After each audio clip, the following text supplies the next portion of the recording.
بسم اللہ الرحمن الرحیم۔ السلام علیکم ورحمۃ اللہ وبرکاتہ۔ اس واقعے کو شروع کرنے سے پہلے اگر آپ نے اس ویڈیو کو سبسکرائب نہیں کیا تو پلیز اس کو سبسکرائب کر دیں، اور اگر بیل کا بٹن پریس کر دیں تو مزید اس طرح کی ویڈیوز آپ تک بر وقت پہنچتی رہیں۔ تو چلیں شروع کرتے ہیں۔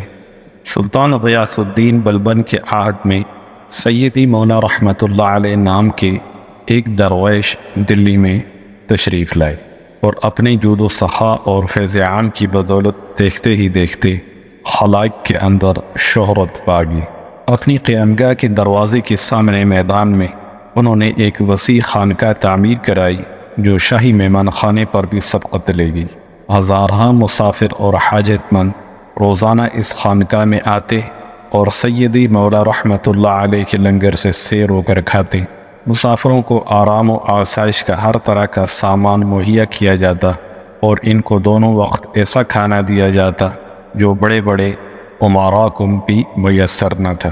مولانا ضیاء الدین برنی رحمۃ اللہ علیہ تاریخی فیروز شاہی میں لکھتے ہیں کہ سیدی مولا رحمۃ اللہ علیہ کی خانقاہ میں ہزاروں من میدہ خرچ ہوتا تھا، 500 جانور ذبح کیے جاتے تھے، 200-300 من شکر، 200 من مصری اور کئی من گھی صرف ہوتا تھا۔ وہ پرتکلف کھانا کھلانے کے علاوہ سینکڑوں ہزاروں چاندی یا سونے کے سکے بخش دیتے تھے، اور خانقاہ کے سامنے آدمیوں کا ازدحام رہتا تھا۔ سیدی مولا رحمۃ اللہ علیہ جب کوئی چیز خریدتے یا کسی حاجت مند کو کچھ دینا چاہتے تو کہہ دیتے کہ جاؤ فلاں طاق سے یا اینٹ پتھر کے نیچے سے اتنی رقم لے لو۔ کبھی ایسا نہ ہوا کہ آپ کے ارشاد کے مطابق رقم نہ ملی ہو۔ آپ کے عطا کردہ سکے بالکل نئے ہوتے تھے، جیسے ابھی ٹکسال میں ڈھل کر آئے ہوں۔ لوگ آپ کا خرچ اور داد و دہش دیکھ کر حیران تھے، اور ان میں مشہور ہو گیا تھا کہ سیدی مولا رحمۃ اللہ علیہ علم کیمیا کے ماہر ہیں، کیونکہ بظاہر ان کی آمدنی کی کوئی صورت نہ تھی، نہ ان کے پاس کوئی جاگیر تھی، اور نہ وہ کسی سے فتوح قبول کرتے تھے۔ ان کا لباس صرف ایک چادر اور جامہ پر مشتمل ہوتا تھا، کوئی خادمہ یا خادم ان کے پاس نہ تھا، اور نہ وہ کسی نفسانی خواہش میں مبتلا تھے۔ مجاہدہ و ریاضت بے انتہا کرتے تھے۔ خوراک صرف چاول کی روٹی اور معمولی سالن ہوتا تھا۔ وہ صوم و صلات کے پورے پابند تھے، لیکن عجیب بات تھی کہ لوگوں کے ساتھ مل کر نماز نہیں پڑھتے تھے، اور سب عبادات تنہا ہی بجا لاتے تھے۔ ہو سکتا ہے کوئی شرعی عذر ہو۔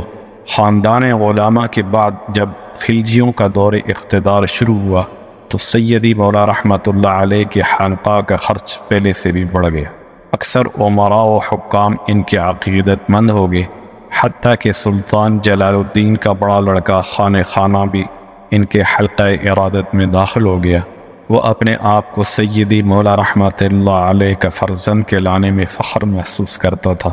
غرض سیدی مولا رحمۃ اللہ علیہ کی خانقاہ میں ہر وقت امراء ذی اقتدار کا ہجوم لینے لگا۔ ان کے علاوہ ایسے لوگوں کی آمد و رفت بھی خانقاہ میں بڑھ گئی جو بلبن کے عہد میں بڑے جاؤ جشن کے مالک تھے۔ انقلاب حکومت کی وجہ سے بے سار و سامان اور تہی دست ہو گئے۔ یہ لوگ سیدی مولا رحمۃ اللہ علیہ کی داد و دہش سے فیض اٹھاتے، اور اکثر رات کو ان کی خانقاہ میں ہی پڑے رہتے۔ سلطان جلال الدین خلجی کا قاضی القضاء قاضی جلال الدین کاشانی تھا۔ وہ ایک چرب زبان اور فتنہ انگیز شخص تھا۔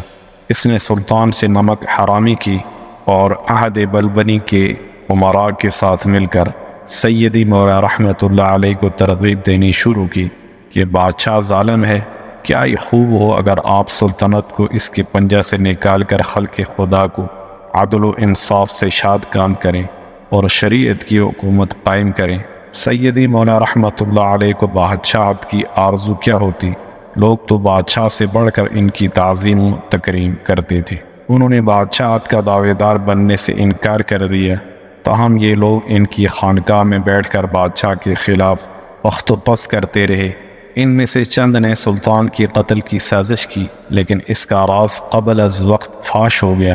سلطان نے غضبناک ہو کر سیدی مولا رحمۃ اللہ علیہ، قاضی جلال الدین کاشانی اور سیدی مولا رحمۃ اللہ علیہ کے متقید خاص کو دربار میں طلب کیا اور ان سے حقیقت حال دریافت کی۔ سب نے اس سازش سے لاعلمی کا اظہار کیا۔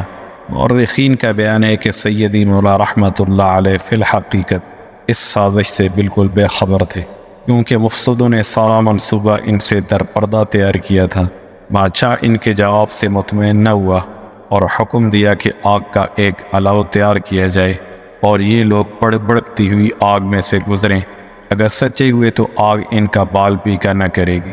جب الاؤ تیار ہو گیا تو سیدی مولا رحمۃ اللہ علیہ فوراً اس میں کودنے کے لیے تیار ہو گئے اور کلمہ طیبہ پڑھتے ہوئے آگ کی طرف بڑھے۔ اس وقت بادشاہ کا دل پسیج گیا اور اس نے علماء سے استفسار کیا اس بارے میں شریعت کا کیا حکم ہے۔ تمام علماء نے بالاتفاق کہا کہ اگر آگ کے ذریعے سچ اور جھوٹ کی تمیز نہیں، سازش کی خبر صرف ایک شخص نے دی ہے اور ایسے جرم میں صرف ایک شخص کی شہادت قابل اعتماد نہیں، چنانچہ بادشاہ نے اپنا حکم منسوخ کر دیا اور قاضی جلال الدین کاشانی کو بدیوان تبدیل کر دیا اور دوسرے مبینہ سازشوں کو جلا وطن کر دیا۔ اس کے بعد سیدی مولا رحمۃ اللہ علیہ کو باندھ کر بادشاہ کے سامنے لائے۔ بادشاہ نے ان سے متعدد سوالات کیے۔ سیدی مولا رحمۃ اللہ علیہ نے ہر سوال کا معقول جواب دیا۔ جب بادشاہ سیدی مولا رحمۃ اللہ علیہ کو مجرم ثابت کرنے میں ناکام رہا تو اس نے شیخ التمش حیدری کو، جو اپنی حیدری جماعت کے ساتھ وہاں موجود تھا، قریب بلایا اور کہا، اے درویشان انصاف۔ یہ سن کر سنجری یا بحری نامی ایک درویش نے آگے بڑھ کر سیدی مولا رحمۃ اللہ علیہ کو اس طرح سے مجروح کر دیا، سوئیاں چبوئیں اور زبردستی داڑھی مونڈ ڈالی۔ اتنے میں بادشاہ کے منجلے بیٹے ارکلی خان نے، جو اپنے بڑے بھائی خانہ کی عداوت کی وجہ سے سیدی مولا رحمۃ اللہ علیہ سے بھی عناد رکھتا تھا، ایک فیلبان کو اشارہ کیا۔ اس نے اپنا ہاتھی مظلوم سیدی مولا رحمۃ اللہ علیہ پر دھکیل دیا اور وہ ہاتھی کے پاؤں کے نیچے کچلے گئے۔ مولانا ضیاء الدین برنی اپنا چشمدید واقعہ بیان کرتے ہیں کہ جس روز سیدی مولا رحمۃ اللہ علیہ کا قتل ہوا، اس دن ایسی سیاہ آندھی آئی کہ ہر طرف تاریکی چھا گئی۔ اس سال دہلی اور اس کے گردنواح میں بارش کی کمی کی وجہ سے ہولناک قحط پڑا۔ ہزاروں آدمیوں نے بھوک سے تنگ آ کر دریائے جمنا میں کود کر خودکشی کر لی، اور پھر پے در پہ ایسے حادثات پیش آئے کہ 5 ہی برس بعد بادشاہ کا خاتمہ دردناک طریقے سے ہوا۔